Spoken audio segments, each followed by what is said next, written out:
옛날, 옛날, 아주 먼 옛날에 깊고 깊은 산골짜기 사이로 사시사철 짙은 안개가 피어오르는 강물이 흐르는 마을이 하나 있었습니다. 이 마을은 험준한 산맥에 둘러싸여 있어 외부와 왕래하기가 쉽지 않았고 오로지 마을 앞을 흐르는 넓은 강만이 세상으로 나가는 유일한 길목이었습니다. 사람들은 이 강을 두려워하면서도 또한 강에 기대어 농사를 짓고 고기를 잡으며 하루하루를 살아갔는데 마을 노인들은 강물이 때로는 사람의 마음을 꿰뚫어보고 죄지은 자를 벌하기도 한다고 믿었습니다. 새벽이면 피어오르는 물 안개는 마을 전체를 하얗게 뒤덮어 앞을 분간하기 어렵게 만들었고 해가 중천에 떠도 좀처럼 거치지 않아 마을은 늘 신비롭고도 서늘한 기운에 쌓여 있었습니다.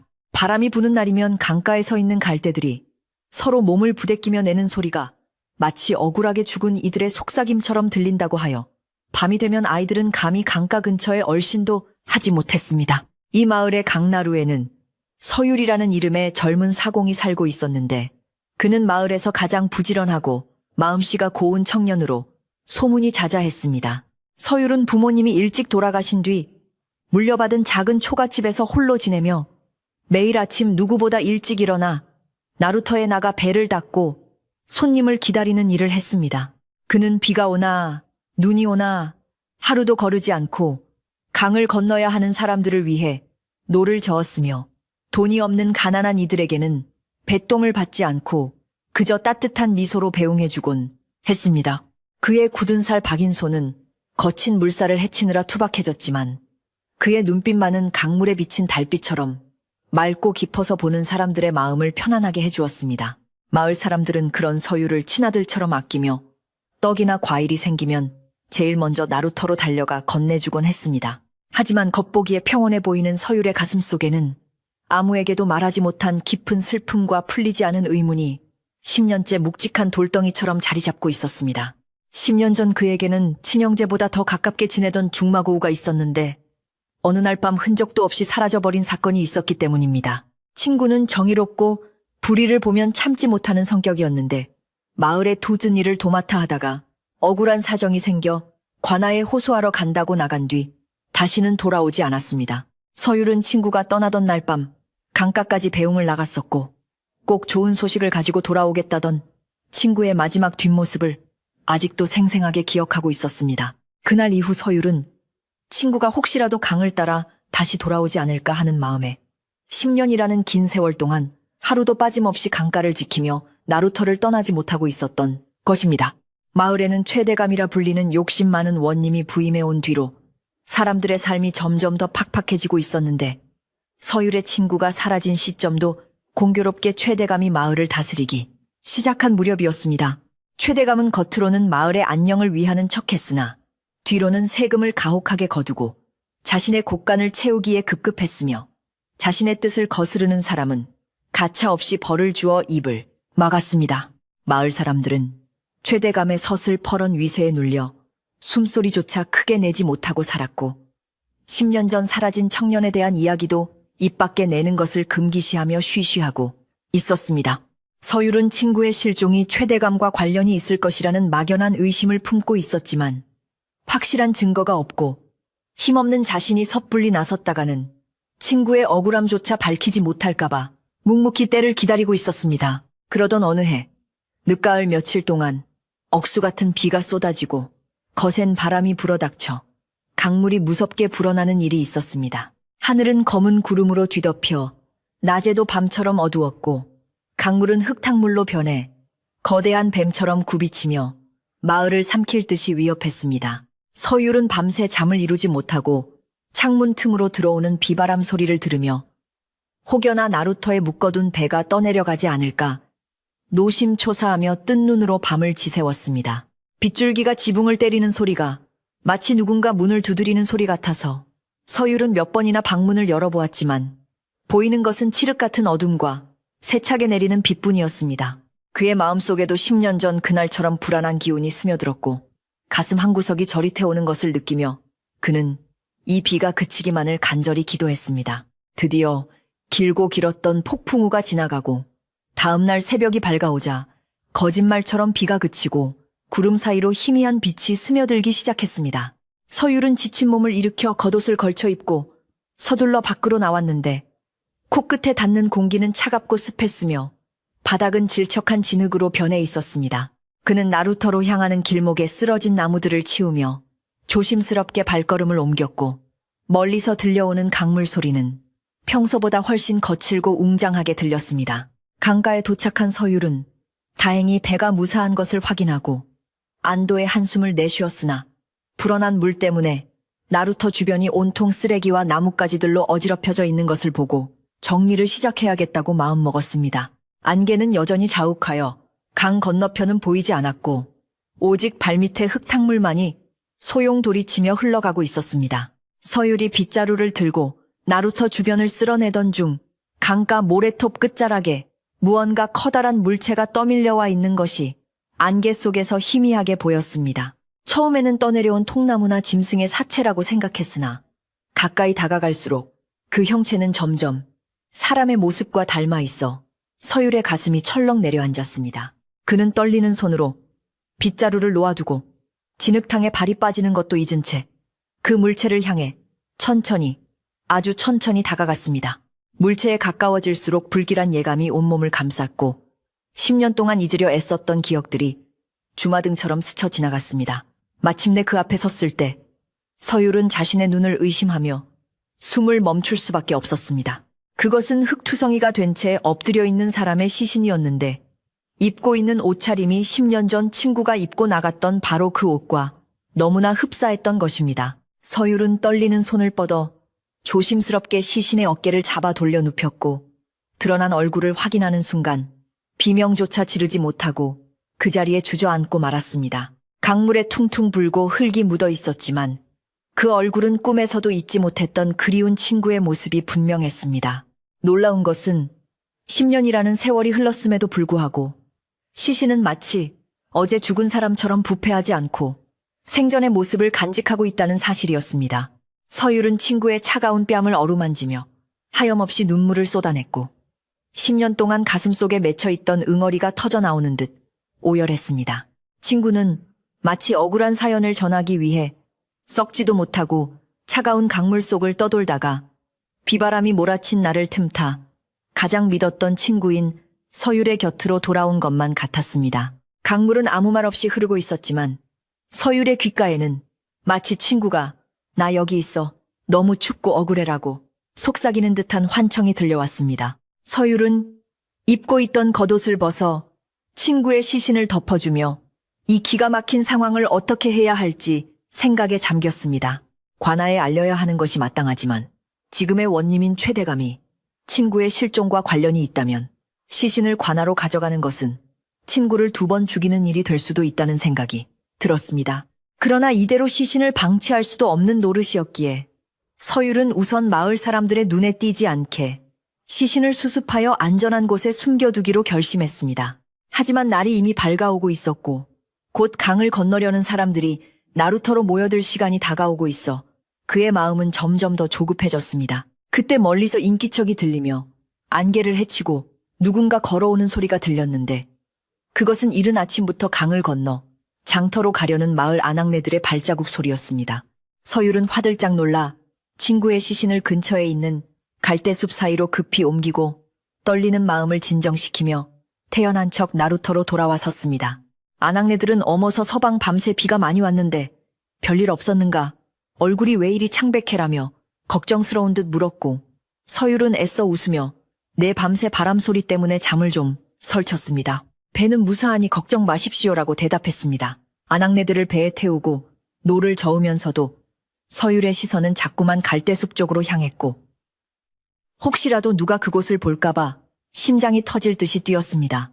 그는 노를 젓는 손에 평소보다 더 힘을 주며 빨리 이들을 건네주고 돌아와 친구를 돌봐야겠다는 생각뿐이었습니다. 배가 강 건너편에 닿고 손님들을 내려준 뒤 서율은 다시 빈 배를 저어 급하게 나루터로 돌아왔습니다. 그는 갈대숲으로 달려가 친구의 시신이 무사히 있는지 확인했는데 다행히 아무도 보지 못한 듯 시신은 그 자리에 그대로 있었습니다. 서율은 시신을 엎고 자신의 집 뒤편에 있는 헛간으로 몰래 옮겼고 젖은 집단을 모아 시신을 덮어두며 눈물을 훔쳤습니다. 10년 만에 돌아온 친구가 이런 모습이라니 살아서 돌아오길 그토록 바랐건만 싸늘한 주검이 되어 돌아온 현실이 원망스러웠습니다. 서율은 친구의 젖은 옷주머니를 뒤져보았으나 10년 전 가져갔다던 호소문이나 증거가 될 만한 것은 이미 물살에 쓸려갔는지 보이지 않았고 오직 낡은 놀이개 하나만이 손에 잡혔습니다. 그 놀이개는 친구가 정혼자에게 주기 위해 아끼던 것이었기에 서율의 마음은 더욱 미어지는 듯 했습니다. 서율이 헛간문을 닫고 나오려던 찰나 문 밖에서 낯선 인기척과 함께 이복의 사공 안에 있는가 하는 굵직한 목소리가 들려왔습니다. 서율은 깜짝 놀라 숨을 죽였는데 문틈으로 내다보니 그들은 최대감 집안의 하인들이었습니다. 평소 나루터에 잘 나타나지 않는 그들이 이 아침부터 무슨 일로 찾아온 것인지 의아해하며 서율은 옷매무새를 다듬고 밖으로 나갔습니다. 하인 중 우두머리 격인자가 거만한 태도로 서율을 훑어보며 원님께서 어젯밤 꿈자리가 사나웠다며 강가에 이상한 것이 떠내려오지 않았는지 살펴보라 하셨네. 혹시 시체나 수상한 물건을 본 적이 있는가? 라고 물었습니다. 서율은 순간 등골이 오싹해졌으나 침착함을 유지하며 밤새 비가 많이 와서 쓰레기들이 좀 떠내려왔을 뿐 별다른 것은 보지 못했습니다라고 거짓말을 했습니다. 하인들은 의심스러운 눈초리로 주변을 둘러보다가 헛간 쪽을 힐끔거렸는데 서율은 짐짓 아무렇지 않은 듯 헛간에는 겨울에 쓸 감감과 집단만 가득합니다. 원하신다면 보여드리지요 라고 말하며 문을 열려는 심입을 했습니다. 서율의 당당한 태도에 하인들은 됐네. 사공이 거짓말을 할 위인은 아니니 믿겠네. 하지만 혹시라도 이상한 것을 보면 즉시 관아에 알려야 할 것이야. 만약 숨겼다가는 경을 칠 줄 알게라고 으름장을 놓으며 발길을 돌렸습니다. 그들이 멀어지는 뒷모습을 보며 서율은 최대감이 무언가 알고 있거나 두려워하고 있다는 확신을 하게 되었고 친구의 죽음이 단순한 사고가 아님을 직감했습니다. 그는 다시 헛간으로 들어가 친구의 시신 앞에 무릎을 꿇고 맹세했습니다. 내 반드시 자네의 억울함을 풀어주고 편히 눈 감게 해주겠네. 조금만 더 기다려주게. 날이 저물고 밤이 찾아오자 서율은 친구의 시신을 어떻게 해야 할지 깊은 고민에 빠졌는데 마을 안에 시신을 두는 것은 너무 위험했기에 일단 아무도 모르는 곳에 임시로 묻어두기로 했습니다. 그는 칠흑 같은 어둠을 틈타 시신을 쌀가마니에 싸서 지게에 지고 인적이 드문 산기변의 동굴로 향했습니다. 밤길은 험하고 비에 젖어 미끄러웠지만 서율은 힘든 줄도 모르고 걸었으며 친구의 시신이 마치 깃털처럼 가볍게 느껴지는 것이 더욱 마음을 아프게 했습니다. 동굴 깊숙한 곳에 시신을 안치하고 돌무더기로 입구를 막아 짐승들이 훼손하지 못하게 한 뒤 서율은 다시 집으로 돌아와 뜬 눈으로 밤을 새웠습니다. 창밖에는 여전히 안개가 자욱했고 강물 소리는 끊임없이 이어졌는데 그것은 마치 앞으로 닥쳐올 거대한 폭풍의 전조처럼 느껴졌습니다. 다음날 아침 마을에는 기이한 소문이 돌기 시작했는데 강물이 핏빛으로 변했다는 둥, 밤새 귀신 곡소리가 들렸다는 둥, 흉흉한 이야기들이었습니다. 서율은 짐짓 모르는 척하며 나루터 일을 계속했으나 마을 사람들의 수군거림 속에서 10년 전 사라진 그 청년에 대한 이야기가 조금씩 흘러나오는 것을 들을 수 있었습니다. 나이 지긋한 노인들은 원님이 바뀌고 나서부터 마을에 좋은 일이 하나도 없어 억울하게 죽은 원혼이 구천을 떠돌고 있는 개야라며 혀를 찾고 최대감의 귀에 들어갈까봐 목소리를 낮추면서도 불안한 기색을 감추지 못했습니다. 서율은 이런 분위기가 친구의 억울함을 밝히는 데 도움이 될지 아니면 더 큰 위험을 불러올지 판단하기 어려워 일단은 상황을 지켜보며 다음 행동을 준비하기로 마음먹었습니다. 그런데 그날 오후 서율이 잠시 자리를 비운 사이 누군가 동굴 근처를 서성였다는 사실을 알게 되었습니다. 서율이 동굴에 가보았을 때 입구를 막아두었던 돌무더기가 누군가에 의해 흐트러져 있었고 바닥에는 낯선 발자국이 찍혀 있었던 것입니다. 서율은 가슴이 철렁 내려앉았으나 다행히 시신은 그대로 있었고 발자국은 입구에서 서성이다가 돌아간 흔적뿐이었습니다. 서율은 더 이상 이곳도 안전하지 않다는 것을 깨닫고 오늘 밤 다시 시신을 옮겨야겠다고 생각했습니다. 하지만 마땅히 옮길 곳이 떠오르지 않아 고민하던 중 문득 강물 속에 수장시키는 것이 오히려 가장 안전할 수도 있겠다는 생각이 스쳤습니다. 하지만 친구를 차가운 물속에 다시 넣는다는 것은 차마 할 수 없는 짓이었기에 그는 고개를 저으며 다른 방법을 강구했습니다. 그날 밤 서율은 꿈속에서 친구를 만났는데 친구는 물에 젖은 모습으로 나타나 나를 강으로 보내주게. 그래야 그들이 내 존재를 알게 될 것이네라고 말하며 슬픈 눈으로 서율을 바라보았습니다. 서율이 그게 무슨 소린가? 자네를 다시 차가운 물속에 두라니 라고 묻자 친구는 대답 없이 강물을 가리키며 사라져버렸습니다. 꿈에서 깬 서율은 온몸이 식은땀으로 젖어 있었고 친구의 말이 무슨 뜻인지 곰곰이 생각해 보았습니다. 어쩌면 친구는 자신의 시신이 증거가 되어 세상에 드러나기를 바라는 것일지도 모른다는 생각이 들었습니다. 서율은 친구의 뜻을 따르기로 결심하고 마음을 굳게 먹은 채 새벽이 오기만을 기다렸습니다. 새벽 안개가 가장 짙을 무렵 서율은 다시 동굴로 가서 친구의 시신을 수습하여 강가로 데려왔습니다. 그는 눈물을 머금고 친구에게 미안하네. 자네 뜻대로 하겠네. 부디 자네의 한이 풀릴 수 있게 도와주게라고 작게 속삭인 뒤 시신을 작은 나룻배에 싣고 강 한가운데로 노를 저어 나갔습니다. 물살이 거세지는 지점에 이르러 서율은 떨리는 손으로 시신을 강물에 띄워보냈고 시신은 잠시 맴돌다가 물살을 타고 천천히 하류 쪽으로 떠내려갔습니다. 서율은 그 모습이 보이지 않을 때까지 지켜보며 가슴을 쳤고 자신이 한 행동이 과연 옳은 것인지 끊임없이 되물었습니다. 하지만 강물은 묵묵히 시신을 품고 흘러갔고 서율은 다시 빈배를 돌려 나루터로 돌아왔습니다. 날이 완전히 밝자 놀라운 일이 벌어졌습니다. 마을 하류 쪽에서 빨래를 하던 아낙네들의 비명소리가 마을 전체에 울려 퍼진 것입니다. 서율이 놀란 척 달려가 보니 자신이 새벽에 떠내려 보냈던 친구의 시신이 다시 상류 쪽으로 거슬러 올라와 마치 누군가 가져다 놓은 것처럼 최대감의 집 앞과 연결된 둑방 아래에 걸려 있었던 것입니다. 물길을 거슬러 올라온다는 것은 자연의 이치로는 설명할 수 없는 일이었기에 이를 본 사람들은 모두 귀신 곡할 노릇이다. 하늘이 노했다며 공포에 질려 웅성거렸습니다. 최대감의 하인들이 급하게 달려나와 시신을 확인하고는 사색이 되어 집 안으로 뛰어 들어갔고 잠시 후 최대감이 직접 둑방으로 나와 시신을 내려다보았습니다. 최대감은 시신을 보자마자 마치 헛것을 본 사람처럼 뒷걸음질을 쳤고 그의 얼굴은 하얗게 질려 입술이 파르르 떨리고 있었습니다. 그는 떨리는 목소리로 하인들에게 당장 저것을 치워라. 멀리 아주 멀리 떠내려 보내란 말이다. 라고 고래고래 소리를 질렀습니다. 하인들은 겁에 질려 머뭇거리다가 최대감의 호통에 못 이겨 긴 장대로 시신을 밀어내기 시작했고 시신은 다시 물살에 휩쓸려 하류로 내려갔습니다. 이를 지켜보던 서율은 친구의 영혼이 최대감에게 경고를 보내고 있음을 확신하게 되었고 이제 싸움이 시작되었음을 직감했습니다. 마을 사람들은 수군거리며 흩어졌지만 그들의 눈빛에는 두려움과 함께 어떤 의혹이 싹트기 시작했습니다. 서율은 집으로 돌아와 묵묵히 밥을 지어 먹으며 체력을 보충했습니다. 이제부터는 긴 싸움이 될 것이고 친구가 스스로 몸을 던져 기회를 만들어준 만큼 자신도 흔들리지 않고 끝까지 가야 한다고 다짐했습니다. 그는 창고 깊숙한 곳에서 오랫동안 쓰지 않았던 튼튼한 밧줄과 낫을 꺼내 손질하며 만약의 사태에 대비했습니다. 저녁이 되자 강가에는 다시 짙은 안개가 깔리기 시작했고 마을은 폭풍전야처럼 고요하면서도 팽팽한 긴장감에 휩싸였습니다. 서율은 강물을 바라보며 나직이 읊조렸습니다. 기다려라. 이제 곧 모든 것이 밝혀질 것이다.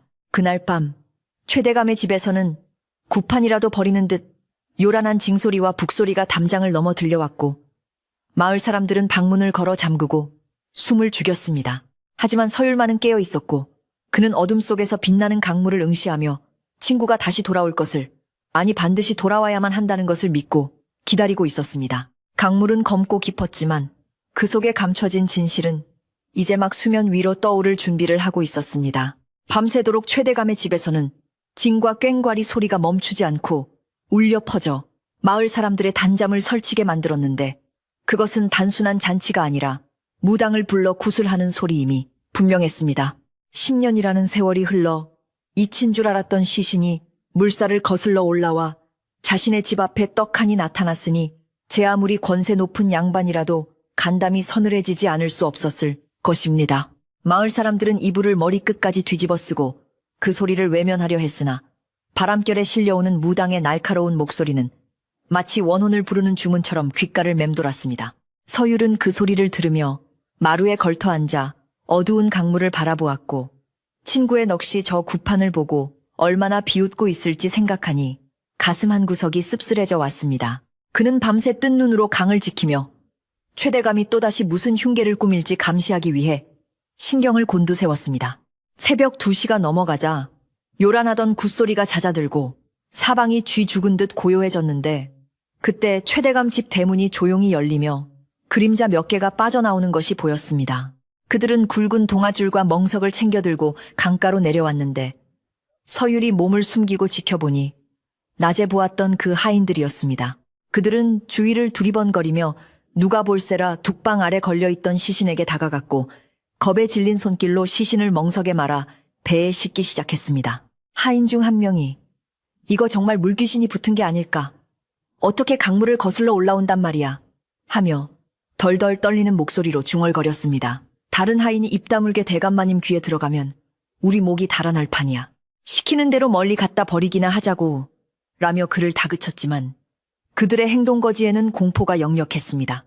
하인들은 노를 저어 강 중심부 깊은 곳까지 나아갔고 물살이 가장 거세게 흐르는 지점에 이르자 망설임 없이 시신을 강물 속으로 밀어 넣었습니다. 풍덩하는 소리와 함께 친구의 시신이 검은 물속으로 사라지자 서율은 주먹을 꽉 쥐며 그 광경을 지켜보았으나 지금 당장 그들을 막아서는 것은 현명하지 않다고 판단했습니다. 하인들은 시신이 떠내려가는 것을 확인하지도 않고 도망치듯 배를 돌려 나루터로 돌아왔고 마치 귀신에게 쫓기는 사람들처럼 허둥지둥 최대감 집으로 사라졌습니다. 강물은 그 모든 것을 삼키고 다시 아무 일도 없었다는 듯 고요하게 흘렀지만 서율은 알고 있었습니다. 강물이 품은 것은 단순한 시신이 아니라 10년 묵은 진실이며 억지로 떠내려 보낸다고 해서 사라질 원한이 아니라는 것을 말입니다. 다음 날 아침 마을에는 여느 때와 다름없이 자욱한 물 한 개가 깔렸고 사람들은 간밤의 굿소리 때문에 설친 잠을 깨우며 하나둘씩 일터로 나왔습니다. 서율도 나루터로 나가 배를 손질하고 있었는데 강가에 물을 기르러 나왔던 아낙네 하나가 갑자기 비명을 지르며 물동이를 떨어뜨렸습니다. 아이고 머니나 저거 또 왔어. 또 돌아왔다고. 그녀의 외침에 서율과 주변에 있던 사람들이 우르르 강가로 달려가 보니 믿을 수 없는 광경이 펼쳐져 있었습니다. 밤새 하인들이 강 한가운데 버렸던 그 시신이 거짓말처럼 어제와 똑같은 자리인 최대감 집 앞 둑방 아래에 다시 걸려 있었던 것입니다. 시신을 감쌌던 멍석은 어디로 갔는지 사라지고 없었지만 친구의 모습만은 흐트러짐 없이 그대로 돌아와 있었습니다. 사람들은 웅성거리며 이건 필시 곡절이 있는 게야. 물귀신이 아니고서야 어떻게 하룻밤 사이에 다시 돌아올 수 있단 말인가 하며 수군거렸습니다. 물의 흐름을 아는 뱃사공 서율조차도 등골이 오싹할 정도로 기이한 일이었으니 평범한 마을 사람들에게는 그야말로 하늘이 내린 기적이나 저주로 보일 수밖에 없었습니다. 소문은 삽시간에 마을 전체로 퍼져나갔고 밭을 갈던 농부들과 장터로 가려던 상인들까지 모두 하던 일을 멈추고 강가로 모여들었습니다. 사람들은 시신을 손가락질하며 두려워하면서도 그 시신이 입고 있는 옷이 10년 전 사라진 서율의 친구 것임을 알아보는 이들이 하나둘 생겨나기 시작했습니다. 저 옷, 그때 그 총각이 입던 것 아닌가? 관아에 간다고 나갔다가 소식이 끊긴 그 착한 총각 말이야. 최대감은 늦은 아침상을 받으려다 밖이 소란스러운 것을 느끼고 언짢은 표정으로 마당에 나왔는데 하인이 사색이 되어 달려와 보고를 올렸습니다. 마님 큰일 났습니다. 어젯밤에 분명히 멀리 떠내려 보냈는데 그놈이 다시 돌아와 있습니다. 최대감은 들고 있던 숟가락을 떨어뜨리며 뭐라 그게 무슨 귀신 씻나라 까먹는 소리냐. 너희들이 제대로 처리하지 않고 농땡이를 피운 게지라고 고함을 질렀습니다. 그는 버선발로 대문 밖을 뛰쳐나와 둑방 아래를 내려다보았고 그곳에 엎드려 있는 시신을 확인하자 다리에 힘이 풀려 그 자리에 주저앉고 말았습니다. 최대감의 눈동자는 공포로 심하게 흔들렸고 입술은 파랗게 질려 아무 말도 하지 못했습니다. 마을 사람들은 최대감의 그런 모습을 보며 수군거림을 멈추지 않았는데 평소 위세등등하던 원님이 시신 하나에 저토록 겁을 먹는 것이 수상하다는 눈치였습니다. 서율은 군중 속에 섞여 최대감의 반응을 유심히 지켜보았는데 최대감이 느끼는 공포는 단순한 시체에 대한 혐오가 아니라 자신의 죄가 드러날까봐 두려워하는 범인의 그것임이 분명했습니다. 그때 마을 사람들 사이를 헤치고 지팡이를 짚은 꼬부랑 할머니 한 분이 천천히 걸어 나왔습니다. 그녀는 마을에서 가장 나이가 많고 지혜롭기로 소문난 3월 할매였는데 평소에는 두문불출하다가 마을에 큰일이 있을 때만 모습을 드러내는 어른이었습니다. 3월 할매는 주름진 눈으로 시신을 한참 동안 응시하더니 혀를 끌끌 차며 나직이 말했습니다. 물이 아래로 흐르는 것은 하늘의 이치요, 땅의 법도건을. 죽은 자가 물길을 거슬러 왔다는 것은 산 사람의 죄가 하늘을 찔렀다는 증거로다. 그녀의 목소리는 작았지만 쩌렁쩌렁하게 울려 퍼져 모여있던 사람들을 숙연하게 만들었습니다. 할매는 서유를 바라보며 이복의 사공자네가 이 아이의 친구였지. 함부로 손대지 말게나. 이 아이는 지금 갈 곳이 없어 여기 머무는 것이 아니라 해야 할 말이 있어 돌아온 게야. 라고 말했습니다. 서율은 할매의 말에 가슴이 뭉클해져 고개를 숙였고 친구의 죽음이 헛되지 않도록 하겠다는 다짐을 다시금 굳게 새겼습니다. 최대감은 3월 할매의 말이 비수처럼 가슴에 꽂히자 짐짓 화를 내며 늙은이가 망령이 들었나. 어디서 요망한 소리를 짓거리는 게야. 여봐라. 당장 저 늙은이를 끌어내고 저 흉물스러운 시체를 치워라라고 소리쳤습니다. 하지만 하인들은 3월 할매의 영험함을 두려워하여 섣불리 나서지 못하고 우물쭈물했습니다. 마을 사람들도 최대감의 횡포에 질려있던 터라 이번만큼은 물러서지 않고 웅성거리며 대감의 처사를 비난하는 눈빛을 보냈습니다. 원님, 하늘이 무섭지도 않습니까? 2번이나 돌아온 시신을 또 버리다니요. 장례라도 치러줘야 하는 것 아닙니까? 누군가 용기를 내어 외치자 여기저기서 동조하는 목소리가 터져 나왔습니다. 궁지에 몰린 최대감은 얼굴이 불그락푸르락해져서 내 놈들이 감히 관아의 일에 참견을 해. 이것은 단순한 익사체일 뿐이다. 역병이라도 돌면 너희가 책임질 테냐라고 억지를 부렸습니다. 그는 하인들에게 몽둥이를 들게 하여 사람들을 위협하고 쫓아내려 했으나 사람들은 뒷걸음질 치면서도 쉽게 흩어지지 않았습니다. 10년 동안 눌러왔던 의구심과 불만이 시신의 귀환을 계기로 폭발하려 하고 있었던 것입니다. 서율은 이제 때가 무르익어 가고 있음을 느꼈고 조용히 사람들 앞으로 나서며 입을 열었습니다. 원님, 이 시신은 제 친구이자 이 마을 사람입니다. 제가 수습하여 장례를 치르겠습니다. 그러니 부디 훼손하지 말아주십시오. 서율의 당당한 태도에 최대감은 흠칫 놀랐으나 곧이어 비열한 웃음을 지으며 말했습니다. 네, 친구라고 증거가 있느냐? 10년 전에 도망친 놈이 이제 와서 시체로 돌아왔다는 게 말이 되느냐? 필시 내 놈이 어디서 시체를 구해와 수작을 부리는 게지. 최대감은 오히려 서율을 죄인으로 몰아세우려 했고 하인들에게 서율을 포박하라는 눈짓을 보냈습니다. 하지만 그때 강가에서 갑자기 거센 바람이 불어와 흙먼지를 일으키고 나뭇가지들이 요란하게 흔들리기 시작했습니다. 하늘이 어두워지고 마른 하늘에 천둥소리가 우르릉 쾅쾅 울리자 하인들은 겁에 질려 밧줄을 떨어뜨렸고 최대감도 움찔하며 하늘을 쳐다보았습니다. 3월 할매는 지팡이로 땅을 쿵쿵 치며 천벌이다. 천벌이야. 죄 없는 자를 건드리면 이 마을 전체가 물바다가 될 게야. 라고 경고했습니다. 바람은 더욱 거세져 최대감의 갓이 벗겨져 날아갈 정도였고 강물은 마치 끓어오르는 듯 부글거리며 수위가 높아지기 시작했습니다. 이것은 단순한 날씨의 변화가 아니라 억울한 죽음을 외면하려는 자들에 대한 자연의 분노처럼 느껴졌습니다. 사람들은 공포에 질려 무릎을 꿇고 기도를 올리기 시작했고 서율은 친구의 시신 곁을 지키며 흔들리지 않고 서 있었습니다. 그는 마음속으로 친구여, 조금만 더 힘을 내게. 네가 일으킨 바람이 저 악한 자를 심판할 것이다.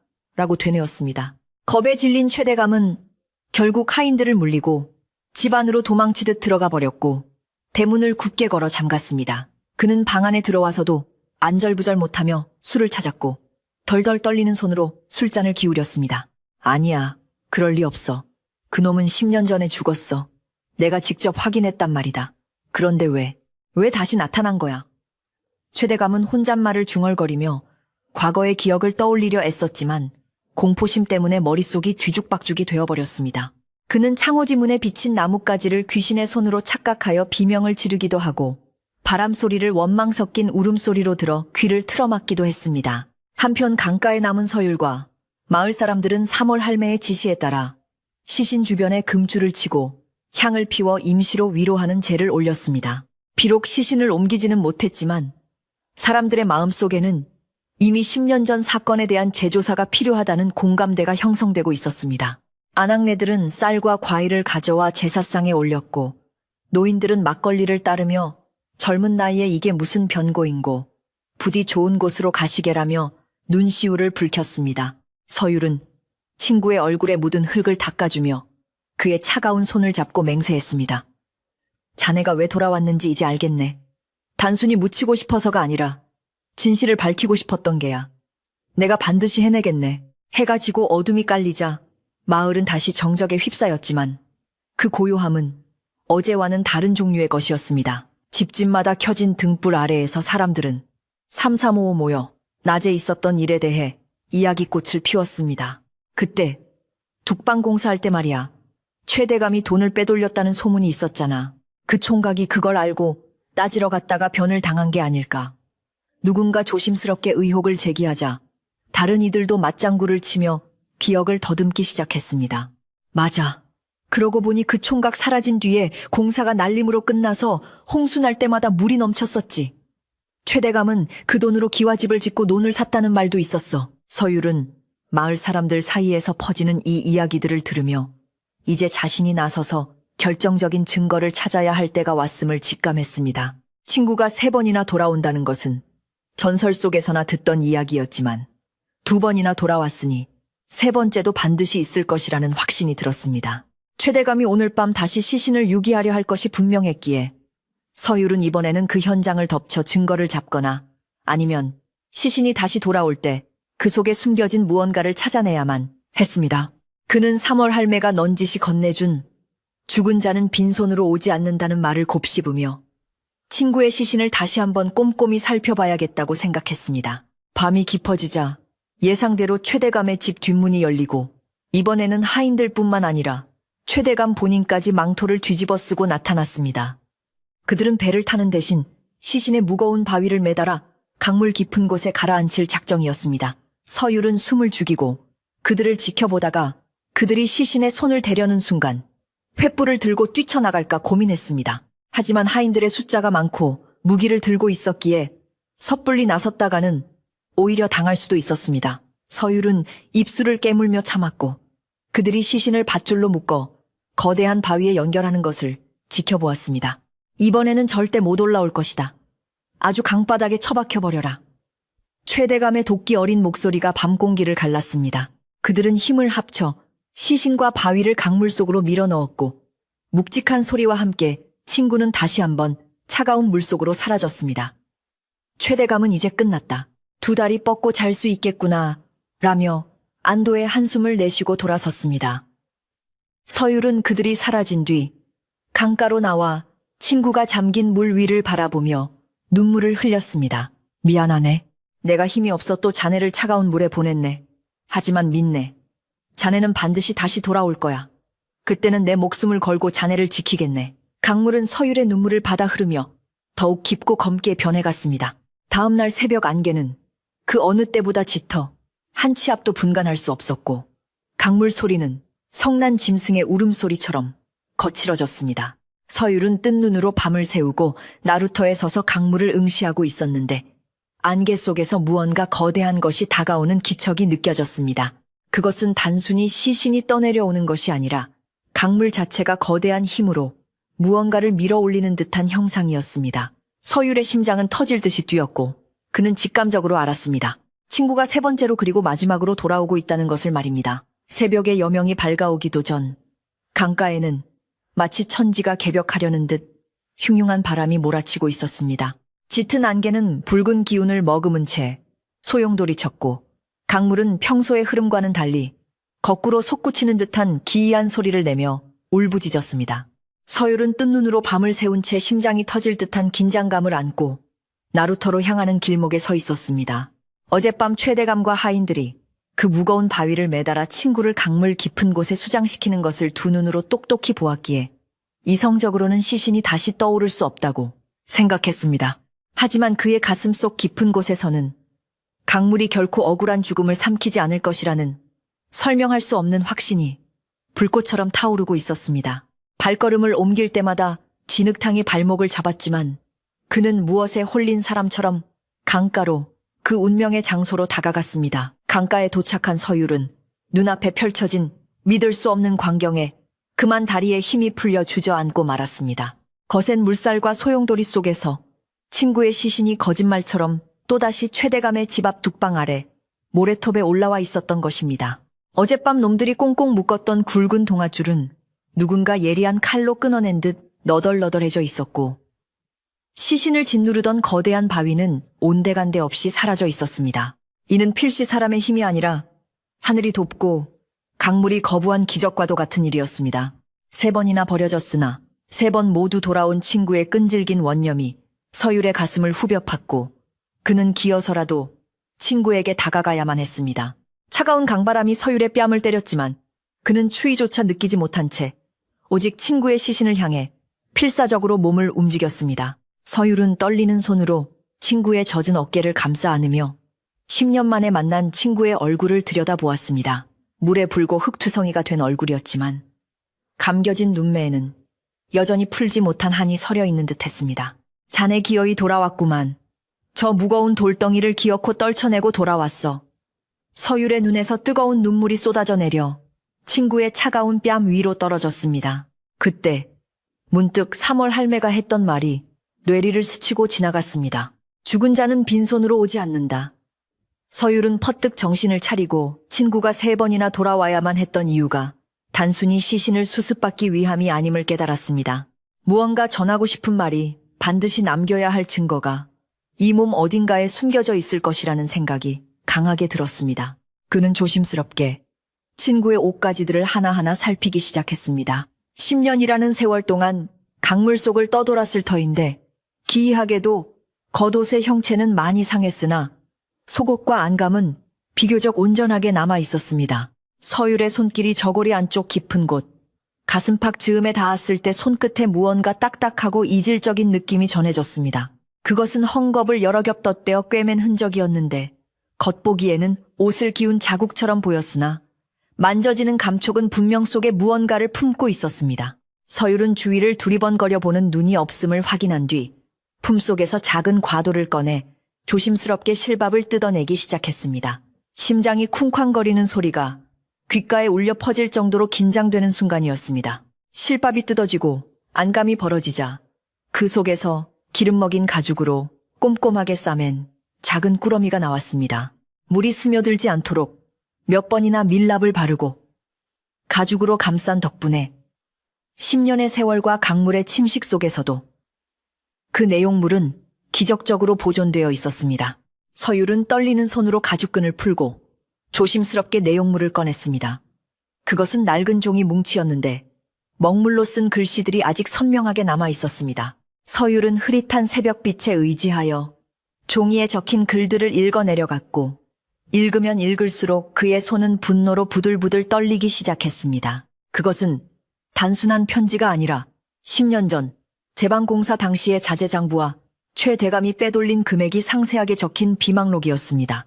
장부에는 튼튼한 돌을 써야 할 곳에 썩은 나무를 쓰고 인부들에게 줄품첩을 가로채 자신의 배를 불린 최 대감의 만행이 낱낱이 기록되어 있었습니다. 심지어 마지막 장에는 원님이 이 사실을 알게 되면 나를 가만두지 않을 것이나 마을의 안위를 위해 관찰사께 이 사실을 알리러 떠난다는 친구의 비장한 글귀가 적혀 있었습니다. 친구는 이 증거를 품에 안고 정의를 구현하려다 억울하게 죽임을 당했던 것이었습니다.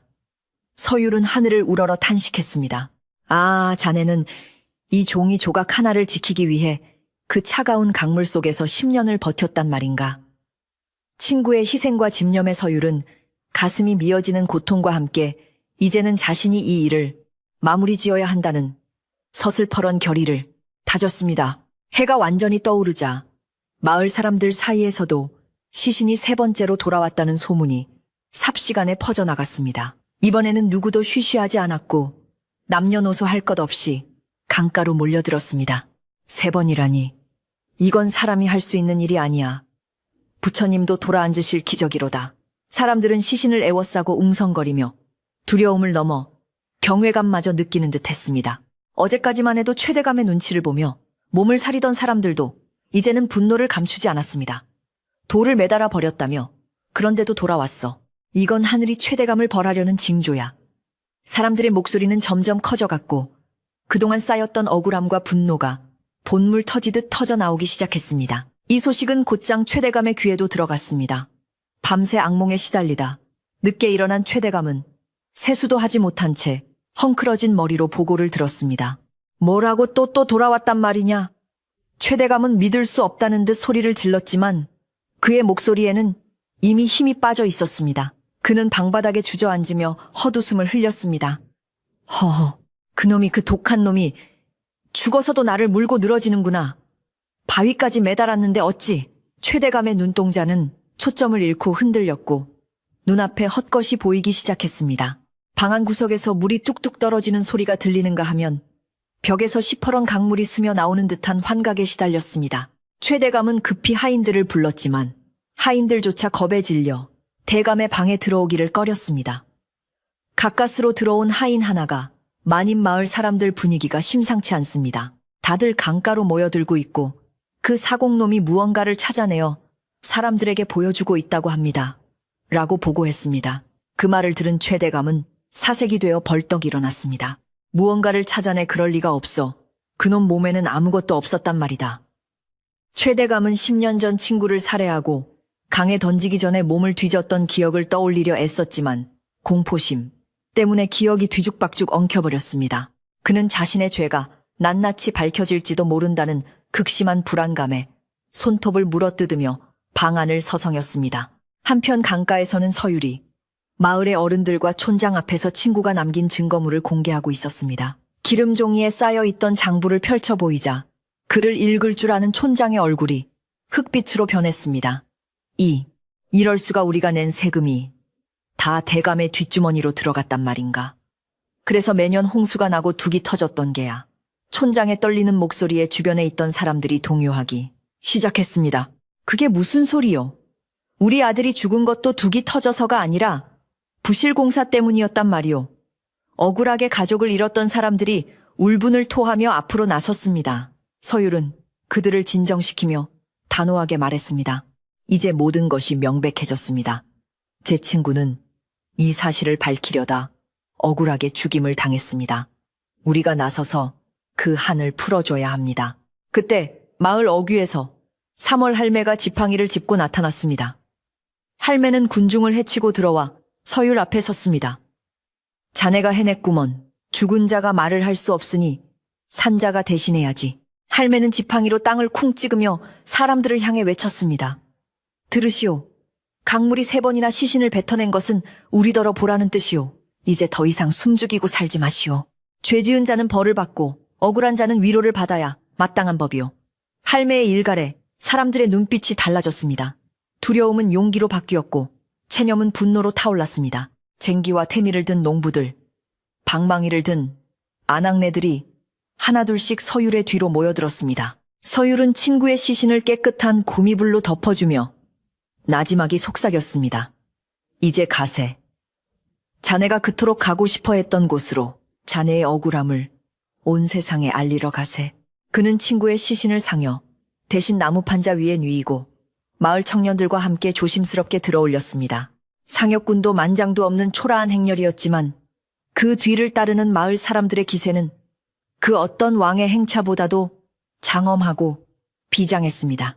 하늘은 여전히 흐리고 바람은 거세게 불었지만 사람들의 발걸음은 멈추지 않고 최대감의 집을 향해 나아갔습니다. 10년 동안 묵혀왔던 진실의 댐이 마침내 터지기 시작한 것입니다. 최대감의 집에서는 하인들이 대문을 걸어 잠그고 안절부절 못하고 있었습니다. 담장 너머로 들려오는 사람들의 함성 소리가 점점 가까워지자 최대감은 공포에 질려 다락방으로 숨어들었습니다. 안 돼. 내가 누군지 알아. 감히 천한 것들이 나를. 그는 덜덜 떨면서도 허세를 부렸지만 이미 그의 권위는 땅에 떨어진 지 오래였습니다. 그는 다락방 창틈으로 밖을 내다보았는데 수백 명의 마을 사람들이 자신의 집을 포위하고 있는 모습이 보였습니다. 그리고 그 맨 앞에는 자신이 그토록 없애버리고 싶었던 그 시신이 마치 살아있는 사람처럼 자신을 노려보고 있는 것 같아 비명을 지르며 주저앉았습니다. 서율은 굳게 닫힌 대문 앞에 서서 우렁찬 목소리로 외쳤습니다. 최대감 나오시오. 내 친구가 그리고 이 마을의 억울한 영혼들이 당신을 만나러 왔소. 그의 목소리는 쩌렁쩌렁하게 울려 퍼져 집안 깊숙한 곳까지 파고들었습니다. 대문 안쪽에서는 아무런 대답도 없었지만 서율은 물러서지 않았습니다. 당신이 10년 전 저지른 죄, 그리고 어젯밤 저지른 죄까지 강물이 다 알고 있소. 하늘이 보고 땅이 들었단 말이오. 당장 나와서 죄를 고하고 용서를 비시오. 서율의 외침에 마을 사람들도 합세하여 나와라 나와라를 연호했습니다. 그 함성은 마치 천둥소리처럼 거대해져 최대감의 집을 뒤흔들었습니다. 집안에서 최대감은 환청에 시달리며 귀를 막고 괴로워했습니다. 저 소리 좀 멈춰라. 아니야, 나는 잘못 없어. 나는 원님이야. 그는 미친 사람처럼 중얼거렸지만 귓가에는 왜 나를 죽였소? 내 돈 내놓아라 하는 억울한 영혼들의 목소리가 끊임없이 들려왔습니다. 급기야 그는 헛것을 보고 자신의 옷을 찢으며 발버둥 쳤습니다. 물이 차오른다. 살려줘. 숨을 못 쉬겠어. 방 안에는 물 한 방울 없었지만 그는 마치 물에 빠진 사람처럼 허우적거렸습니다. 10년 전 자신이 친구를 수장시킬 때 느꼈을 고통을 이제야 비로소 자신이 체험하고 있는 것이었습니다. 밖에서는 사람들이 대문을 밀치기 시작했습니다. 낡은 대문은 사람들의 분노를 견디지 못하고 삐걱거렸습니다. 서율은 사람들을 제지하며 잠시 기다리라고 손짓했습니다. 그는 폭력으로 해결하기보다는 최대감 스스로 걸어나와 자신의 죄를 자백하게 만들고 싶었습니다. 그것이 법을 믿으려다 죽은 친구에 대한 예의라고 생각했기 때문입니다. 서율은 다시 한번 소리쳤습니다. 이 문을 부수는 것은 잠깐이지만 당신의 죄는 영원히 남을 것이오. 마지막으로 기회를 주겠소. 제 발로 걸어 나오시오. 서율의 목소리에는 서슬퍼런 위엄이 서려 있어 듣는 이들로 하여금 절로 고개를 숙이게 만들었습니다. 그 순간 하늘에서 굵은 빗방울이 후두둑 떨어지기 시작하더니 순식간에 앞이 보이지 않을 정도의 폭우로 변했습니다. 마치 하늘도 이 심판의 순간을 기다렸다는 듯이 무섭게 비를 뿌려댔습니다. 빗물은 최대감의 집마당으로 흘러들어 순식간에 물웅덩이를 만들었고 배수구가 막혔는지 물은 빠지지 않고 점점 차올랐습니다. 이것은 단순한 비가 아니었습니다. 마을 앞을 흐르던 강물이 범람하여 역류하기 시작한 것입니다. 사람들은 강물이 화가 났다, 강물이 덮친다며 웅성거렸지만 신기하게도 물은 마을 사람들을 피해 오직 최대감의 집 쪽으로만 흘러들었습니다. 그것은 마치 강물이 살아있는 생명체처럼 목표물을 향해 돌진하는 형상이었습니다. 최대감의 하인들은 마님 물이 들어옵니다. 도망쳐야 합니다라며 아우성쳤고 하나둘씩 담을 넘어 도망치기 시작했습니다. 돈과 권력으로 부리던 하인들이 모두 떠나자 넓은 기와집에는 오직 미쳐버린 최대감 혼자만이 남게 되었습니다. 다락방까지 물이 차오르는 환각과 실제 차오르는 빗물 사이에서 최대감은 공포의 밑바닥을 경험했습니다. 서율은 빗속에 우뚝 서서 무너져가는 권력의 성을 바라보았습니다. 이제 곧 안개가 걷히고 진실의 태양이 떠오를 시간이 머지않았음을 그는 직감했습니다. 손에 쥔 증거물이 비에 젖지 않도록 품에 꼭 안으며 서율은 마지막 대결을 준비했습니다. 비바람이 사정없이 몰아치는 가운데 최대감 집의 소슬대문이 거센 물살의 힘을 이기지 못하고 마침내 굉음과 함께 무너져 내렸습니다. 굳게 닫혀있던 권력의 문이 열리자 마당 안으로 억눌려 있던 탕류가 폭포수처럼 쏟아져 들어갔고 그 광경을 지켜보던 마을 사람들은 두려움과 경이로움에 사로잡혀 숨을 죽였습니다. 기이한 것은 마을 어귀나 다른 집들에는 물이 차지 않고 오직 최 대감의 집으로만 물길이 모여들고 있다는 사실이었는데 이는 마치 강물이 눈을 가지고 죄인의 집을 찾아 들어가는 형국이었습니다. 서율은 무너진 대문 사이로 흐르는 물길을 헤치고 가장 먼저 마당으로 들어섰고 그의 뒤를 이어 횃불과 농기구를 든 마을 사람들이 비장한 표정으로 따랐습니다. 번개가 번쩍이며 하늘을 가를 때마다 드러나는 서율의 얼굴은 흡사 저승에서 온 사자처럼 서늘하고 단호해 보였습니다. 마당은 이미 무릎 높이까지 물이 차올라 첨벙거리는 소리가 요란했고 값비싼 도자기와 비단들이 흙탕물에 섞여 둥둥 떠다니고 있었습니다. 하인들이 모두 도망친 집은 텅 비어 있었고 오직 안채 대청마루 위에 웅크리고 있는 최대감의 초라한 모습만이 눈에 들어왔습니다. 그는 빗물에 젖은 채 덜덜 떨며 마당을 가득 메운 사람들을 내려다보았는데 평소에 위풍당당하던 기세는 온데간데 없고 겁에 질린 늙은이의 모습뿐이었습니다.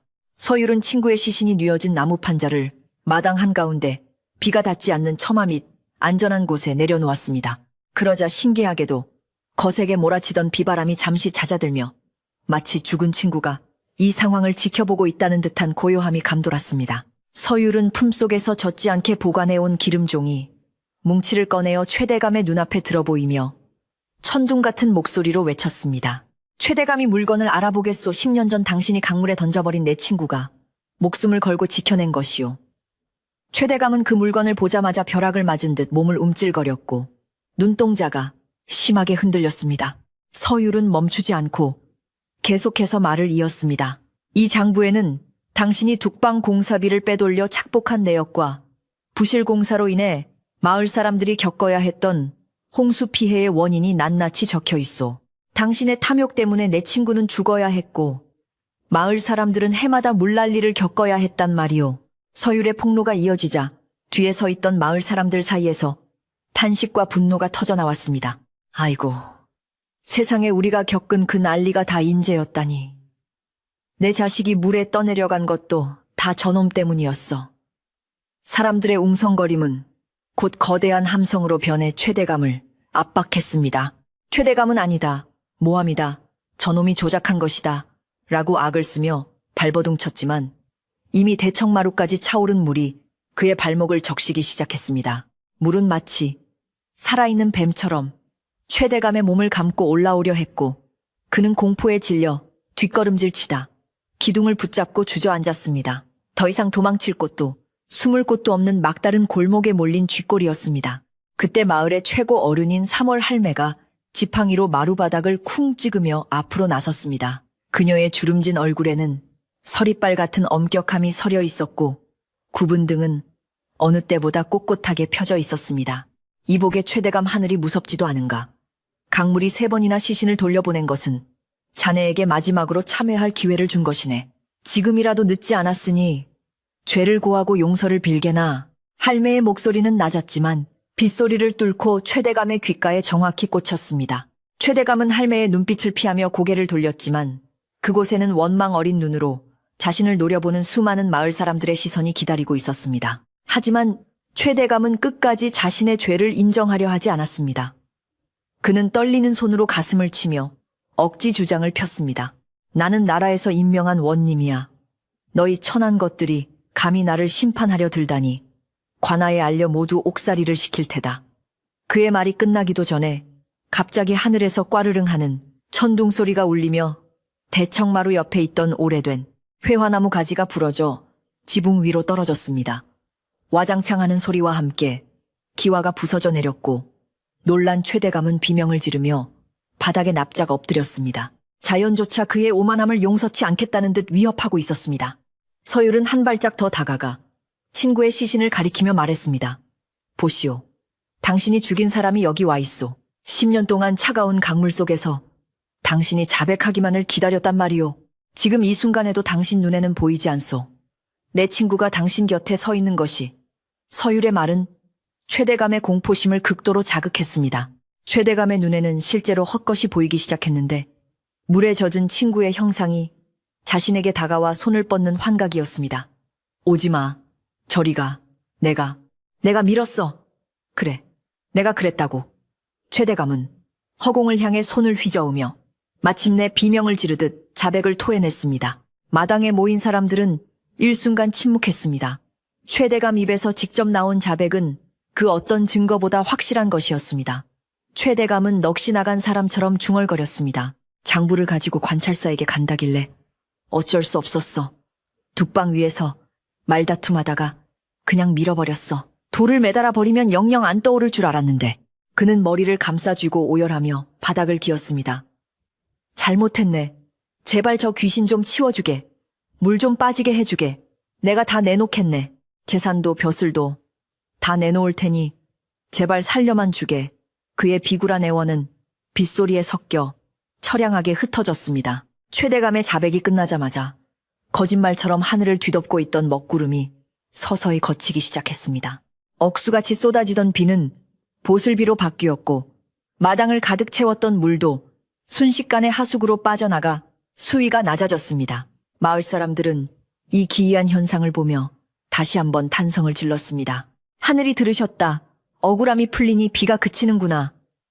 서율은 하늘을 올려다보며 깊은 숨을 내쉬었고 친구의 시신 곁에 앉아 조용히 눈물을 흘렸습니다. 들었나 친구여? 이제야 자네의 억울함이 세상에 밝혀졌네. 이제 편히 쉬게나. 분노한 마을 청년들이 대청마루로 뛰어 올라가 최대감을 끌어내렸습니다. 그는 저항할 힘도 없이 축 늘어진 채 질질 끌려 나왔고 사람들은 그에게 돌팔매질을 하려 했으나 3월 할매가 손을 들어 제지했습니다. 멈추게. 더 이상 우리 손을 더럽힐 필요 없네. 이미 하늘이 벌을 내렸고 관아의 법이 그를 심판할 것이야. 우리는 짐승이 아니니 사람의 도리를 지켜야지. 할매의 말에 사람들은 들고 있던 돌을 내려놓았습니다. 대신 그들은 최대감을 멍석에 말아 마을 어귀의 장승 앞에 묶어두기로 했습니다. 날이 밝으면 관아에 넘겨 정식으로 죄를 묻게 하기 위함이었습니다. 최대감이 끌려나가자 집안에는 다시 정적이 찾아왔습니다. 마을 사람들은 누가 먼저랄 것도 없이 빗자루와 걸레를 들고 최대감 집 마당을 청소하기 시작했습니다. 이것은 최대감을 위한 것이 아니라 더러워진 마을의 기운을 씻어내고 억울하게 죽은 청년의 넋을 달래기 위한 의식이었습니다. 서율은 친구의 시신을 깨끗한 물로 닦아주고 미리 준비해온 새 수의를 입혔습니다. 비록 10년이 지났지만 친구의 얼굴은 마치 깊은 잠에 빠진 듯 평온해 보였습니다. 사람들은 주변에서 꺾어온 들꽃을 시신 주변에 놓아주며 애도했습니다. 서율은 친구의 품에서 나온 장부를 챙겨 마을 촌장에게 건넸습니다. 어르신이 장부는 이제 마을의 것입니다. 관아에 제출하여 최대감의 죄를 묻고 빼앗긴 돈을 되찾아 다시는 둑이 터지는 일이 없도록 튼튼하게 공사해야 합니다. 그것이 제 친구가 목숨 바쳐 바랐던 일일 것입니다. 촌장은 떨리는 손으로 장부를 받아들며 눈시울을 붉혔습니다. 그렇고 말고 내 이 목숨이 붙어있는 한 반드시 그렇게 하겠네. 자네 친구의 희생이 헛되지 않도록 마을 사람들이 힘을 합칠 걸세. 주변에 있던 사람들도 모두 고개를 끄덕이며 결의를 다졌습니다. 어느덧 새벽빛이 걷히고 아침 해가 떠오르기 시작했습니다. 밤새 내린 비로 인해 공기는 더욱 맑고 상쾌해졌으며 강물은 언제 그랬냐는 듯이 잔잔하게 흐르고 있었습니다.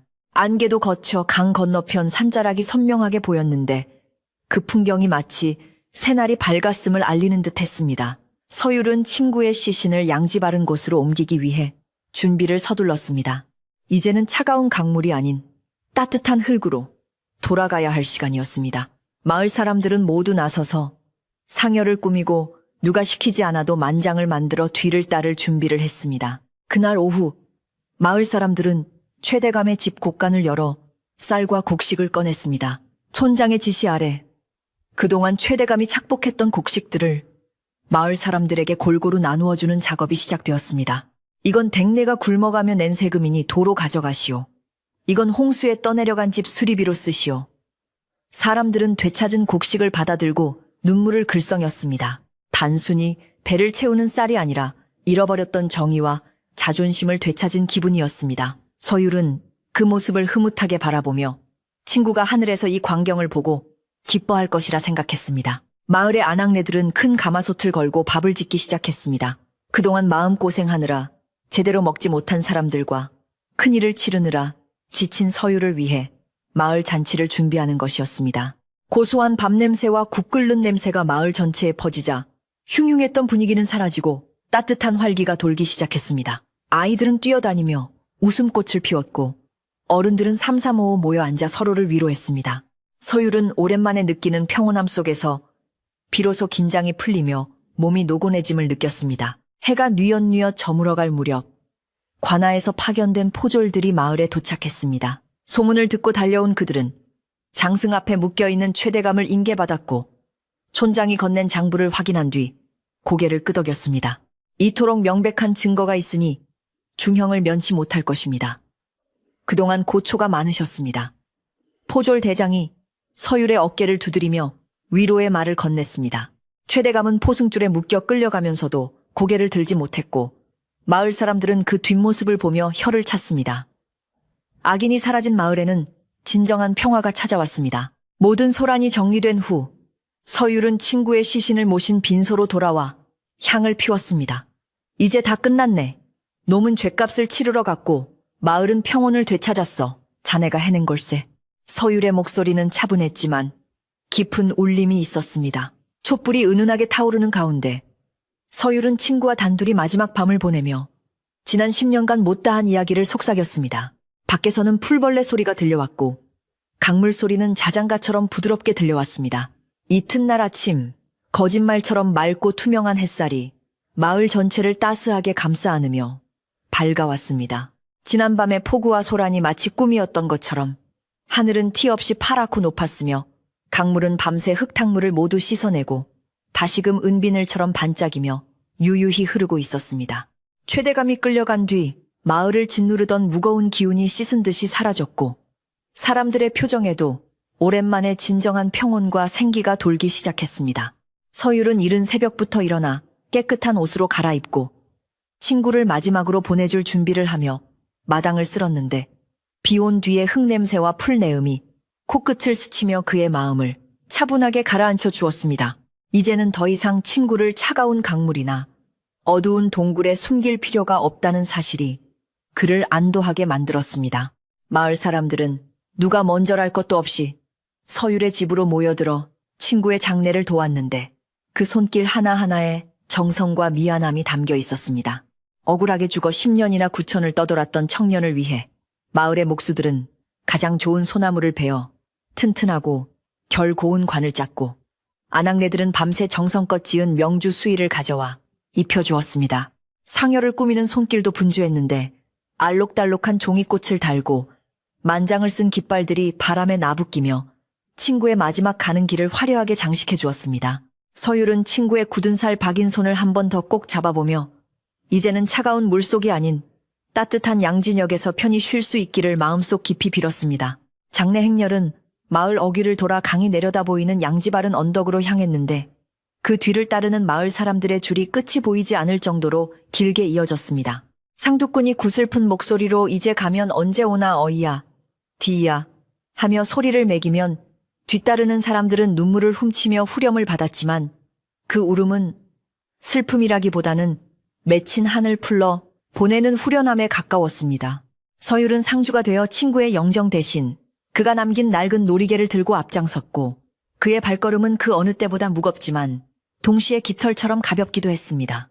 언덕 위에 도착하자 강물이 굽이쳐 흐르는 모습이 한눈에 들어왔는데 친구가 그토록 사랑했던 이 강을 이제는 원망 없이 바라볼 수 있을 것만 같았습니다. 서율과 마을 청년들은 정성껏 땅을 파고 친구의 관을 안치했는데 흙은 부드럽고 따뜻하여 친구를 포근하게 감싸줄 것만 같았습니다. 서율은 친구가 평소 좋아했던 술 한 잔을 무덤 앞에 따르고 품에 간직했던 놀이개도 함께 묻어주며 마지막 작별 인사를 건넸습니다. 자네 보이나 저기 흐르는 강물이 이제는 맑고 고요하네. 자네가 목숨 걸고 지켜낸 진실 덕분에 우리 마을에도 다시 봄이 찾아왔어. 부디 그곳에서는 아픔도 없고 추위도 없는 곳에서 평안하게 지내게나. 서율이 첫 삽을 뜨고 흙을 덮자 사람들도 차례로 나와 흙을 한 줌씩 뿌리며 명복을 빌었습니다. 봉분이 둥글게 만들어지자 따사로운 햇볕이 그 위로 쏟아져 내렸고 마치 친구가 미소 짓는 듯한 따스한 바람이 불어와 사람들의 땀을 식혀주었습니다. 장례가 끝나고 며칠 뒤 마을에는 새로운 활기가 돌기 시작했는데 되찾은 재물과 곡식으로 무너진 둑방을 다시 쌓는 대공사가 시작되었기 때문입니다. 이번에는 최대감 때와 달리 촌장이 직접 감독하고 마을 사람들이 주인이 되어 튼튼한 돌과 좋은 흙을 사용해 공사를 진행했습니다. 서율도 나루터 일을 잠시 멈추고 공사 현장에 나와 돌을 나르고 흙을 다지며 구슬땀을 흘렸는데 자신이 쌓는 돌 하나하나가 친구의 희생을 기리고 마을의 안전을 지키는 밑거름이 된다고 생각하니 힘든 줄도 몰랐습니다. 사람들은 일하는 틈틈이 새참을 나누어 먹으며 웃음꽃을 피웠고 노동요를 부르는 소리가 강가에 울려 퍼지며 예전의 활기찬 마을 모습을 되찾아갔습니다. 공사가 마무리되어 갈 무렵 강가의 안개도 예전처럼 짙게 끼지 않고 아침이면 금세 거쳐 맑은 시야를 드러내곤 했습니다. 마을 노인들은 원한이 풀리니 강물도 제 성질을 죽이고 순해졌다며 허허롭게 웃었고 아이들은 다시 강가로 나와 물수제비를 뜨며 뛰어놀 수 있게 되었습니다. 서율은 나루터에 앉아 그 평화로운 풍경을 바라보며 10년 동안 자신의 가슴을 짓누르던 죄책감과 그리움의 무게가 서서히 녹아내리는 것을 느꼈습니다. 친구는 떠났지만 그의 정신은 튼튼해진 둑방과 맑아진 강물 속에 영원히 살아 숨쉬고 있었고, 서율은 친구가 남겨준 이 평화를 지키며 살아가는 것이 자신의 남은 몫임을 깨달았습니다. 어느 날 오후 나루터로 3월 할매가 찾아와 서율에게 김이 모락모락 나는 떡과 식혜를 건네주었습니다. 할매는 지팡이를 내려놓고 서율 옆에 앉아 강물을 바라보며 나직이 말했습니다. 이복에서 서방 그동안 참으로 고생 많았네. 자네가 아니었으면 우리 마을은 영영 어둠 속에서 살 뻔했어. 죽은 친구도 자네의 그 마음을 알고 고마워할 게야. 서율은 떡을 한 입 베어 물며 쑥스럽게 웃었습니다. 아닙니다, 할매. 마을 분들이 믿어주시고 도와주신 덕분이지요. 저는 그저 친구와의 약속을 지키고 싶었을 뿐입니다. 할매는 서율의 손을 잡으며 따뜻하게 다독여 주었습니다. 이제는 자네 자신을 위해 살게나. 좋은 짝도 만나고 아이도 낳고 그렇게 알콩달콩 사는 것이 먼저 간 친구가 바라는 일일 테니. 계절이 바뀌어 들판이 황금빛으로 물드는 가을이 찾아오자 마을에서는 둑방 완공과 풍년을 축하하는 큰 잔치가 열렸습니다. 집집마다 핵곡식으로 지은 밥과 떡, 그리고 살이 통통하게 오른 생선구이를 내와 마을 회관 마당에 큰 상을 차렸습니다. 서율은 마을 사람들의 손에 이끌려 상석에 앉게 되었는데 촌장 어른이 직접 술을 따라주며 서율의 공을 치하했습니다. 우리 마을의 은인 서율 자네 덕분에 우리가 이렇게 편히 밥을 먹고 잠을 잘 수 있게 되었네. 정말 고맙네. 사람들은 박수를 치며 환호했고 서율은 얼굴이 붉어진 채 고개를 숙여 감사를 표했습니다. 그날 밤 마을 사람들은 늦도록 먹고 마시며 춤을 추었고 웃음소리가 밤하늘의 별처럼 쏟아져 내렸습니다. 잔치가 끝나고 집으로 돌아온 서율은 배도 부르고 마음도 따뜻해져 금마루에 앉아 밤 공기를 쐬었습니다. 밤하늘에는 둥근 보름달이 떠올라 강물을 은색으로 비추고 있었고 귀뚜라미 소리가 정겹게 들려왔습니다. 예전 같았으면 강물 소리가 두렵게 들렸을 테지만 지금은 마치 자장가처럼 부드럽게 들려와 마음을 편안하게 해주었습니다. 서율은 친구가 묻힌 언덕 쪽을 바라보며 마음속으로 말을 건넸습니다. 친구여, 오늘 마을 잔치에서 자네 목까지 배불리 먹었네. 사람들도 모두 자네 이야기를 하며 고마워하더군. 이제 걱정 말고 편히 쉬게. 달빛이 서율의 얼굴을 환하게 비추었고 그의 입가에는 10년 만에 처음으로 근심 없는 미소가 번졌습니다. 서율은 방으로 들어와 잠자리를 펴고 누웠는데 이불의 감촉이 그 어느 때보다 포근하게 느껴졌습니다. 창호지 문 너머로 은은하게 들어오는 달빛과 규칙적으로 들려오는 강물 소리가 어우러져 그를 깊은 잠의 세계로 인도했습니다. 이제 내일 아침이 되면 또다시 나루터로 나가 사람들을 태우고 강을 건너겠지만 그 길은 더 이상 외롭거나 무겁지 않을 것입니다. 그의 배에는 희망과 따뜻한 정이 가득 실릴 것이고 강물은 언제나처럼 그의 든든한 벗이 되어줄 것이기 때문입니다. 서율은 눈을 감으며 자신을 믿어준 사람들과 돌아온 평화에 감사하며 깊은 숨을 내쉬었습니다. 옛 이야기 속의 강물은 때로는 무섭게 굽이치기도 하지만 결국에는 모든 것을 품고 바다로 흘러가 평온을 찾기 마련입니다. 서율의 마을에도 억울한 죽음과 탐욕의 비바람이 몰아쳤으나 진실을 향한 굳건한 믿음과 용기가 있어 다시금 맑은 물이 흐르게 되었습니다. 이제 그 마을의 강가에는 슬픈 울음소리 대신 아이들의 웃음소리와 뱃사공의 힘찬 노랫소리만이 들린다고 합니다. 착한 마음을 가진 이들이 두 다리 뻗고 편안히 잠들 수 있는 세상. 그것이 바로 우리가 꿈꾸는 내일이 아닐까요? 긴 이야기 들으시느라 고생 많으셨습니다. 이제 서율처럼 마음의 짐을 모두 내려놓으시고 따뜻하고 포근한 이불 속에서 꿀잠 주무시기를 바랍니다. 오늘 밤 꿈속에서는 맑은 강물 위를 유유히 떠가는 배 한 척을 타고 근심 걱정 없는 평화로운 곳으로 여행을 떠나보시는 건 어떨까요? 그럼 모두 안녕히 주무세요.